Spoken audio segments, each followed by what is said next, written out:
deemed the celebrity whisperer by Playboy. This is the best interview of the day. Thanks for having me. You hit the nail on the head. 100%. Period, yeah. Touch them. They're cracking me up. Wear them, baby. She's good. Taylor Ferber.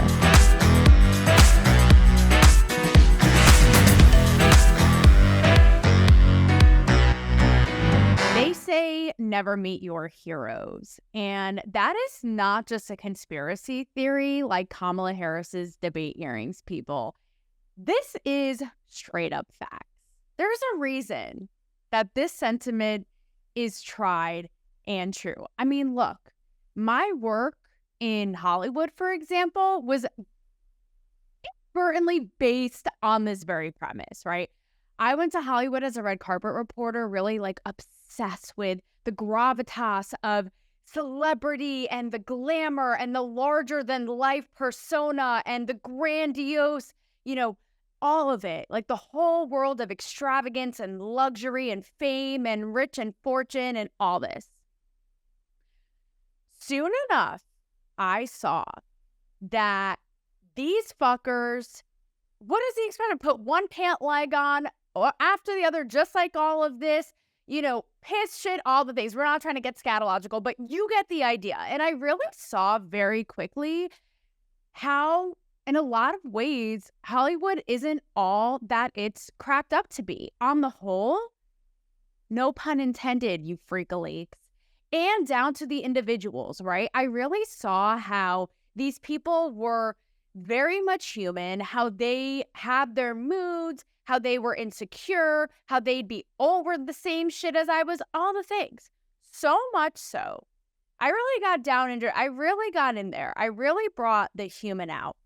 Like I said, cracked that Da Vinci Code of Tom Hanks's nightmares when I did my red carpet selfie interviews. And I don't know if you all know this, maybe the OGs do, but my OG site, because of this very thing, was actually called Stripping Down Celebs, right? And that idea of showing these people who, the masses admire. They're their role models, people they put on a pedestal, and they've decided they're the end all be all and all the answers to their life. Mother Teresa, amen. And I was like, nah, bitch, like there's more going on here, the good, the bad, and the ugly. Some examples for you, okay? When it comes to your hero, and by the way, none of these people were truly my heroes, so to speak. I just always was fascinated and pulled in and loved entertainment and pop culture, right? But one example, a gal I talk about frequently on the show, is Caitlyn Jenner. Now, Caitlyn Jenner is somebody, again, what she does and says isn't my religion. It isn't the gospel, but I appreciate her entire transformation. Take that as you will, on the nose, okay? Her entire transformation and the fact that she's willing to speak up about things fearlessly, regardless of the shit that she'll take for it. And when I met her in person, I regret to inform you all that she straight up walked away from me, like clobbered me with her Louis Vuittons, probably, straight up in the middle of an interview, mid-sentence, okay? Because she was annoyed by a question that I had asked her about her family. Mid-breath, mid-sentence, mid-thought, this bitch straight Irish exited out of our interview. So I just was like, wow, damn, okay, not even a touche. Like, I just don't even know what to say to that. Like, left dumbfounded. Another kind of lighter example is when I met he's now huge. This guy's like selling out, stadiums and casinos and the whole thing, but Sebastian Maniscalco. He is somebody, again, who has this persona, right? That, as we know, with all of these people are very carefully crafted, paper mached, the whole thing. Of his personas being super like loud and rambunctious and in your face and crazy and Italian and goofy and all the things. And when I met him, he was actually like a little reserved, like a kind of like, he's just like, he's like that kid who wants to ask you to the middle school dance in 6th grade, but like there might be something in his braces and he doesn't know. And I was like, wait, I did not see this coming. And I actually think I called him out for it and said it outright when I met him on the red carpet, right? So just goes to say, things and people, and again, these larger than life figures that we put our hopes and dreams into aren't always what they seem. And we get nowadays with social media and we see everything a celebrity, a high profile figure, everything that they've ever done, like every booger in their nose, every tear they've ever shed. Like we are literally the Van Gogh diary paintings of their lives that we never asked for. So we see a little slice of who they really are. But I think that we put way too much emphasis on the promise of what they allegedly embody and represent, because all I have to say is, bitch, you thought. So we got a lot of cover today, and one of the ways that this is illustrated is what have you, but in politics. It's the name of the game, baby.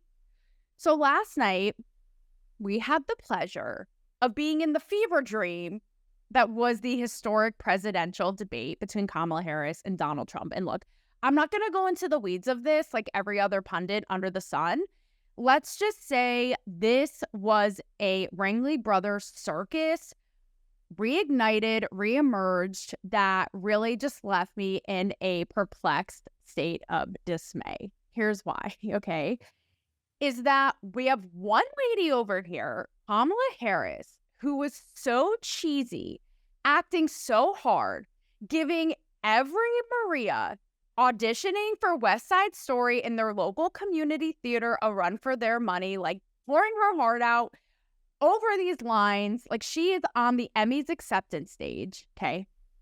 Then we have Trump, who for some reason makes his hill to die on the fact that migrants are allegedly it's not raining cats and dogs. Like, yes, the migrants coming in, it's raining cats and dogs, but that they're eating cats and dogs, okay? In Springfield, they're eating the dogs, the people that came in. They're eating the cats. They're eating the pets of the people that live there. And this is what's happening in our country, and it's a shame. I don't know what the fuck I just witnessed, but regardless, neither of them, let's be real right now, neither of them said anything of substance, anything of real nuance. They both skirted around questions, avoided answering things. And I don't know where along the line, we let these people get away with just throwing shit at the walls that may or may not even be true. Every 5 seconds, the people are like, fact check this, fact check that. I'm getting things on my phone like Kamala Harris fact check, Trump fact check. I'm like, how are these the potential leaders of our country, and they just make shit up on the fly because they can? What even is this? Like, okay, by that logic, I am also a Stanford grad who works under Elon Musk and is his accomplice, and I've been to Mars on SpaceX. Why? Because I said so. It's like, what the fuck? Like, since when can you just make shit up out of thin air? Like, what is this rinky-dink bullshit? That, to me, is what was really sad. And on the surface, the fact that neither of these people, just to bring it back down to earth, from the Wally expedition here in my brain that I actually wish I was on, neither of them are really presidential, right? I actually just watched the movie Reagan and I loved it. And whether no matter how you feel about Reagan, it's hard to deny that he was a charismatic, motivating leader of the people who made shit happen. He got the Berlin Wall taken down, for crying out loud. And I feel like neither of these people, like, we're watching them and it's just petty and it's nonsense and they're defensive and they're like two hormonal teenage girls in the locker room after volleyball practice. It's like, enough. Yet both are the end. If you're listening to both of their respective bases, they both did horribly, okay? If you're listening to both of their respective bases, it was an award-winning ceremony, like move over to the Oscars, move over to the Golden Globes. Besides, you all have already been canceled for lack of diversity. This is the new, like, they both are just award-winning, history-making. They did flawlessly, perfectly. And it's like, okay, they both made shit up, lied through their teeth, didn't really answer anything, and again, gave no actual constructive steps. Like, make it fucking make sense. And that's what's so sad. Again, it's like, despite the fact that these are both weak candidates, we have put all of our eggs in the basket that is both of these people based on this faux thing that we've created around both of them. Like, it life, I want to come back as either one of these fuckers because like how does that happen? How? Like what did we do? Where did we go, astray here? So with that said, now this is sort of like a meta moment, right? Because it's like you have these two people who, everyone says about Trump, like, I think he has his flaws. He's like a megalomaniac, but he's the best thing. Kamala Harris, no one knew anything. No one even knew what she looked like merely 5 minutes ago, okay? Never mind what she stands for, allegedly, all this, all that. So underneath that now, you have another layer of worship when Taylor Swift comes out and endorses Harris and Walz. And she emerges from the pool in the teardrops of her guitar to even mutter the words that she thinks she's done her research, and after watching the debate, she thinks Kamala Harris is a gifted leader and she needs, we need a calm direction to go in, not chaos. And again, like Trump didn't help himself by going on a diatribe, like as if this is some like, sketchy Chinese restaurant serving up cats. It's like, okay, but I could, and I almost did for this episode, I had to gather the strength. I was like, do not, Taylor, go down this road of poking holes in all of the hypocrisies and the double standards and the lack of information that Kamala Harris spewed that Taylor Swift is just wholeheartedly throwing herself in front of, right? But, for example, like all of the money that Kamala Harris is promising to spend on these magical, mystical unicorn land things, like I'm like, where is this money coming from? Is it Taylor Swift's pocket? Like, please send regards and let me know. I need answers, asking for a friend. But regardless, people cheering for Kamala can say the exact same thing about Trump, right? And poke holes in it and all that. So, and see how, like, again, both of these clowns are really just kind of chasing their own tail. And it would kind of defeat the purpose of this whole episode because, like, case in point, that's what everybody does, right? I'm seeing think pieces galore. My phone is about to implode, again, about why each one was fantastic and great and spectacular, and the other was actually just complete and utter trash, right? So we get it. And that's the point of, this entire thing, of how we just blow it all out of proportion. And, not like Katy Perry is blowing Orlando Bloom, or so he wishes. And so, yeah, if you know, you know. And, I understand, like, in this point, too, I did see a piece in the Daily Beast, which is really kind of like, for the most part, consistently annoying and super wokey and politically correct and calling everybody out. But they did come out with a piece that was saying right-wingers like the Megyn Kellys, the, Mark Levin's, all these people are absolutely just having a complete and utter psychotic break meltdown over Taylor Swift backing Harris. And it's into this very thing of worship. First of all, relax. Taylor Swift can support whoever the fuck she wants, just as on your side, take a Brittany Mahomes, right? Can do the same thing. And Swifties are like, she is not my Mahomie right now because here's why. Brittany Mahomes, same thing with like putting all of these people on pedestals, and they have to be the end all be all to everything and do everything perfect always and literally be fucking Jesus and walk on water. Brittany Mahomes, who's the wife of Patrick Mahomes, he's the quarterback of the Kansas City Chiefs, who is a teammate with Travis Kelce, who's dating Taylor Swift. Okay, you get that. So that's your sports education for the day. You're welcome. Brittany Mahomes has come under fire because she has liked posts of Trump's. She's liked comments supporting Trump's. And this is what is so pathetic about this entire situation is that Swifties came out of the woodwork, just like they did when Travis Kelce walked onto a field with Morgan Wallen, okay, merely by association, is how could you be friends? You better not even be seen with Brittany Mahomes. How could you be friends with her? It's like, you guys seriously need some hobbies and collective psychotherapy. I am concerned. And Brittany Mahomes took so much shit, so much hate, and it's really quite pathetic. So much so, again, that Trump was asked about it, okay? But I think it is unfortunate because, again, it's like respect everyone's decisions. You don't have, it's just really, it's a disgrace, as these people like to throw around last night at each other just because they could. It's a disgrace. And respect each other's decisions, respect where each other's coming from. I think Brittany Mahomes even had to unlike one of the Donald Trump posts because she was getting so trolled and so much hate and shit on, right? And it just makes people, and we're going to get to this with Shailene Woodley, but it makes people just be like, fuck it. Like, it's not even worth it, like getting shit on for every little thing they do and being a human who breathes, basically. It's just really ridiculous. So, though, what happened is Trump and by the way, just in case you were losing sleep at night, there was a whole big brouhaha because at the first game, the two, Brittany and Taylor, were not seen together. And everybody was like, oh, like, is it because Brittany Mahomes, supported Trump on the low, da-da-da-da-da.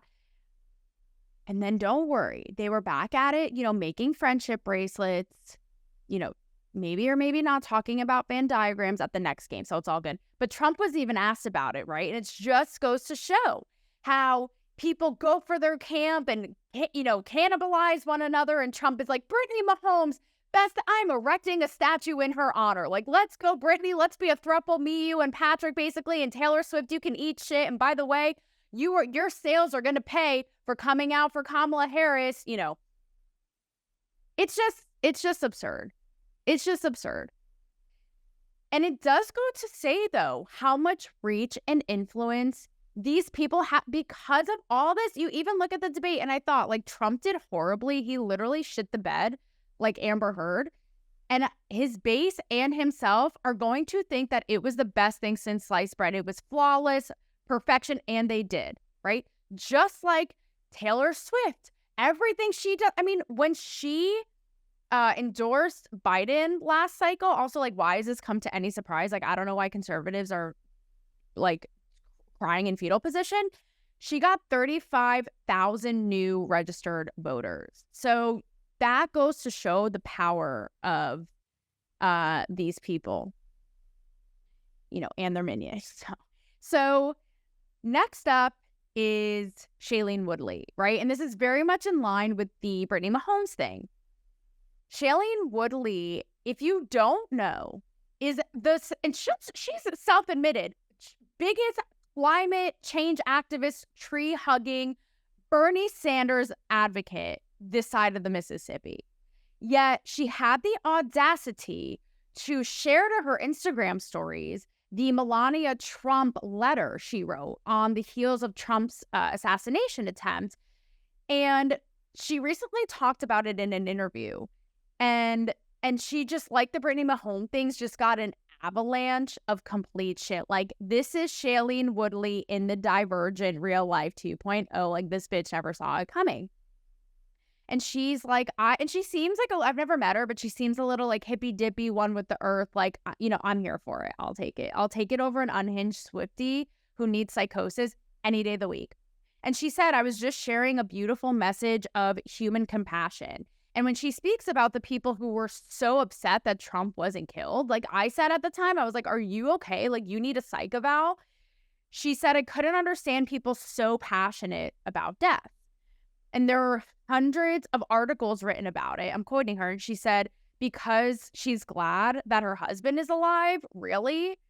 Kind of basic, like, human acknowledgement of wow. Like, and I talked about it at the time. I've talked about it since. But all of the unlikely people to come out after that story and say, like, the sheer, power of that moment and what it meant, And for this specifically, having not only human compassion, but that of a woman, and saying, wow, you almost saw your husband, his brains get blown out in front of all of us. And that letter of, like, in that moment, that raw humanity and what that could have been, like, that's really striking. But no, not to the masses, not to the people on TikTok, not to the Xi Jinping puppets. And so she even acknowledges this whole thing. It's kind of like the Brittany Mahomes, where she even actually said, I don't know if I'm going to keep up with social media because I'm just going to bow out. Like, I just say one thing and it's not people aren't representing who I am. Again, it's a slice of me. It's not everything. It's just not worth it, you know? And it's just sad. And she even says, like, girl,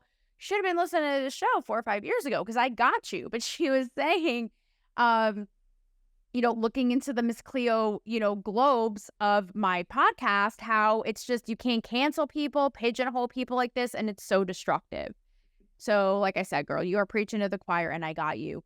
But in the same interview, she talked about her split with Aaron Rodgers, right? And the two were always kind of an unlikely pair because she is so progressive, and I'm sure he's a conservative, like, you know, closeted, you know, Mahomes perhaps, but you know, he questioned the vaccine and came under fire a lot. It was super controversial and all that.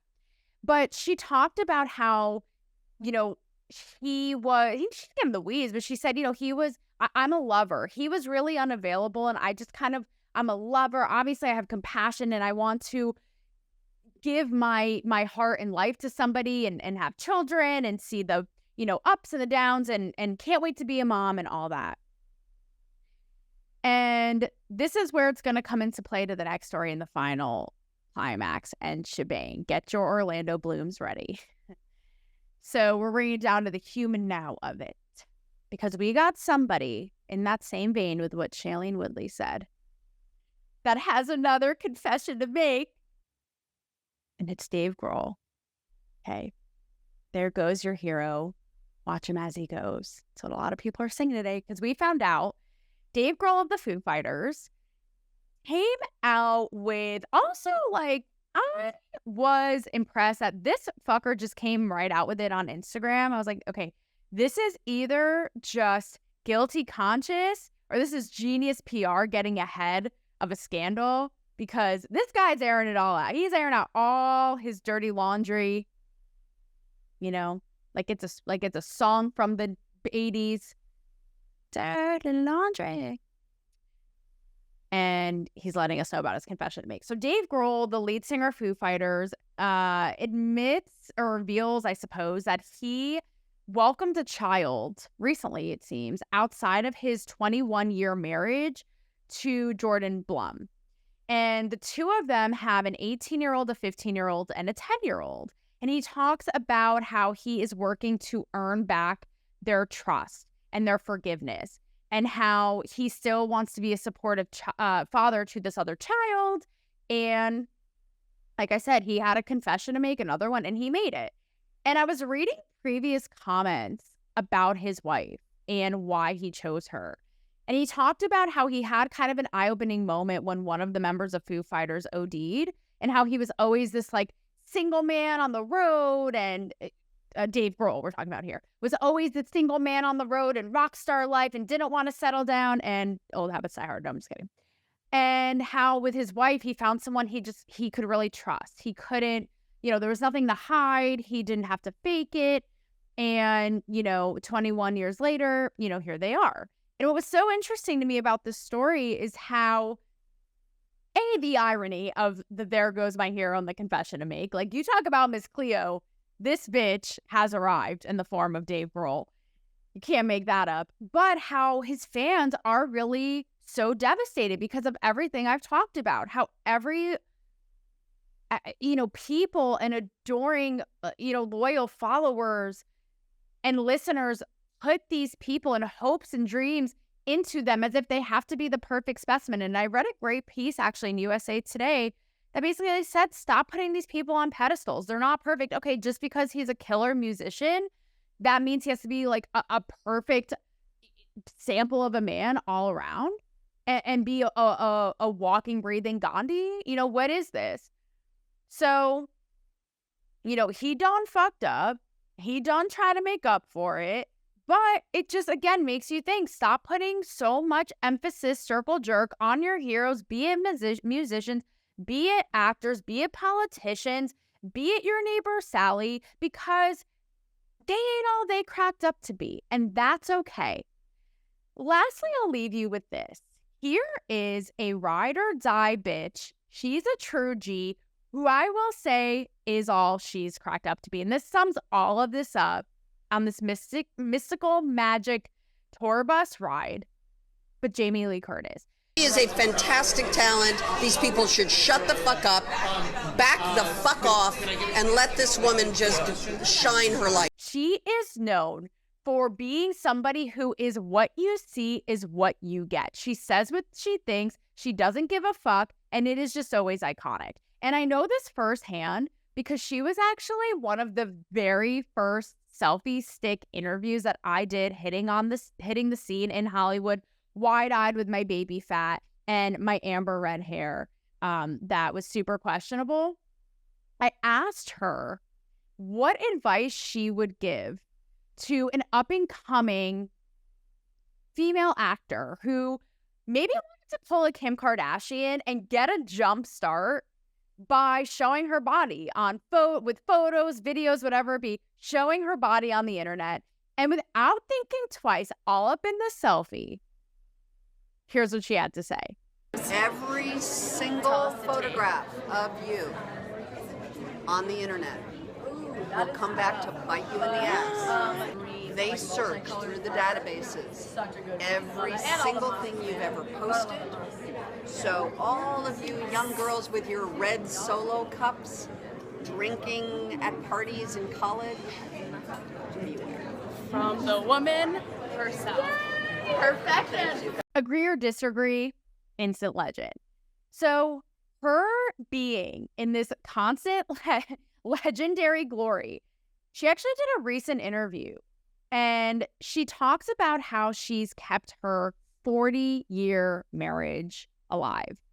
And this, even like as it pertains to humanity and, and compassion, like the Dave Grohl and Shailene Woodley thing, but even like the bigger picture, whether it be like the Brittany Mahomes, the Taylor Swift, the politics, all this. She kind of says, you know what? Yes, you have to, have love and compassion, but you also have to have a healthy dose of hatred. At that point, you are going to literally hate each other on some level. And if you don't, something is wrong. But the point is you commit. You commit and you work through it despite that. And ain't that our society embodied? She even goes on to make a metaphor about being marriage and really committing to it, right? Being almost like, I forget if she said a bus or a train, but really riding it out. Because even through all of the patches, if you ride it out and you commit long enough, the scenery changes. So with all of that said, let's get on the bus. You can get on my bus, and whether or not we want to live in the current present of the context of what has been and what's been before and what's to come in the present, and because we live in the context and all this, y'all are welcome on my school bus anytime.